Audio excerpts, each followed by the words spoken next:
Hello everyone, this is Tammy from Lammas Creations DIY. Today I'm joining in on the Thrift Flip Challenge, hosted by the Rusted Willow and Southern Gomorrah Girls. More on that later on in the video. Let's start crafting. So I was at a garage sale and I found about 4 of these pieces like this. I got 4 of them and they were only $1 each, which I thought was pretty cool. So first what I do is I took off those hooks on the back and then I'm giving it a good sanding and a cleaning. And then I'm going to stain it with this dark walnut stain that I always like to use. Now, I found these napkins at Dollarama. And I'm going to cut out the dark part because I like to use that. And then I'm going to fussy cut around some of those leaves. In the end, I actually don't use any of those leaves, but I have them for another project. Now, taking my Mod Podge and my cutout pieces from my napkin, I'm going to Mod Podge the back of this board, and then I'm going to Mod Podge the napkins on top. Remember when you're using napkins and using Mod Podge to separate the layers. This one was only a 2-ply, so I only had 1 layer on the back. But some of them come in 3-ply, so just make sure you separate and get just that top layer. It sticks better.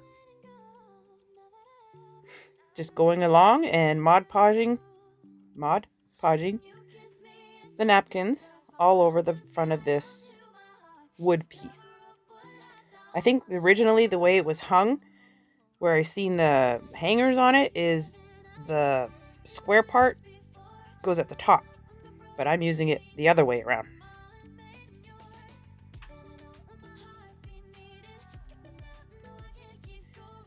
Trying to get into all those little detail pieces and making sure that that napkin goes in and goes all the way around.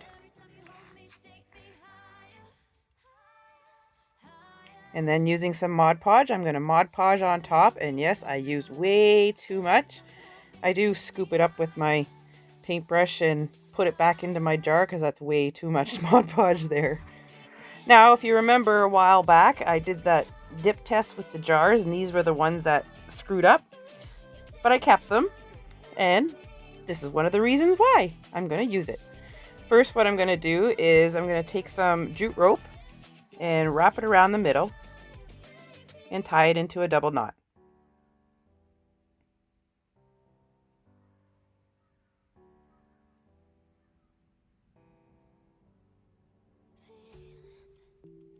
Then, taking some more jute rope, I'm just going to make a little finger bow that I fiddle fart around with my fingers because nothing ever works out for me. And then I glue it right there into the middle where I tied that knot. Trim off the ends and make it look pretty. Now, taking some leaves, I decide on 2 of the colors, and I'm just going to glue them right in behind the loops of that bow, just to give it something a little extra color there.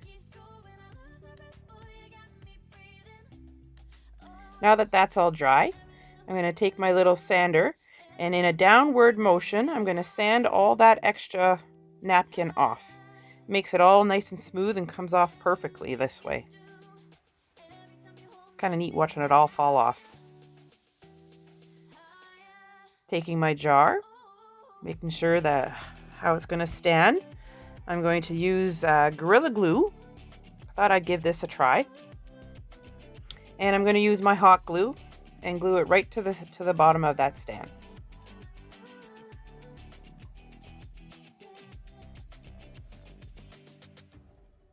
Here it is so far.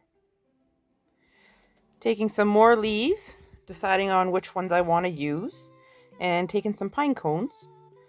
I'm going to glue the leaves down onto the bottom along with the pine cones just around that jar.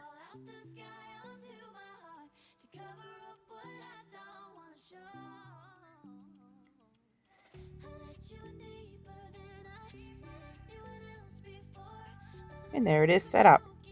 This first picture is without florals in it. It's just kind of sitting around it. And then the second picture, I put the florals inside. So it could show you different ways that you can set it up. You can have it sitting on a counter or on a shelf, or you can hang it.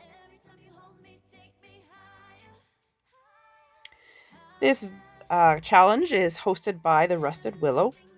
She does some beautiful, beautiful crafts. High ends, thrift flips, summer decor.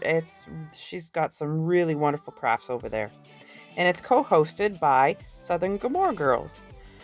She does farmhouse thrift flips, reversible signs, patriotic stuff, bees. Her bees are so cute. Now, at the same garage sale, I found a few of these here. They were 50 cents each. And what I do first is I pull them off the stand, and then I'm trying to get the rest of that little dowel out of there. So using my snips, I snip off most of it, and then I carefully, with a utility knife, score the bottom of it until it's flat with the bottom.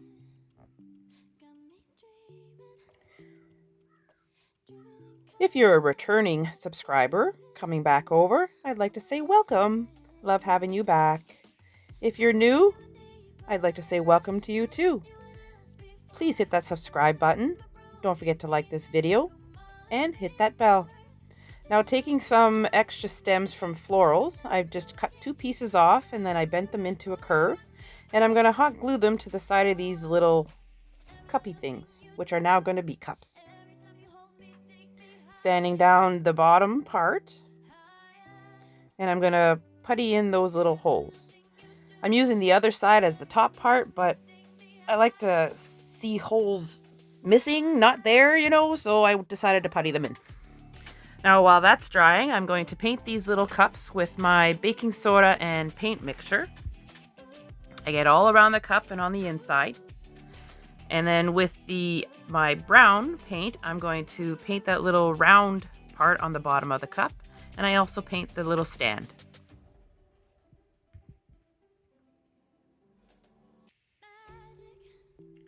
I really enjoyed making this craft. I thought they were super cute when I was done.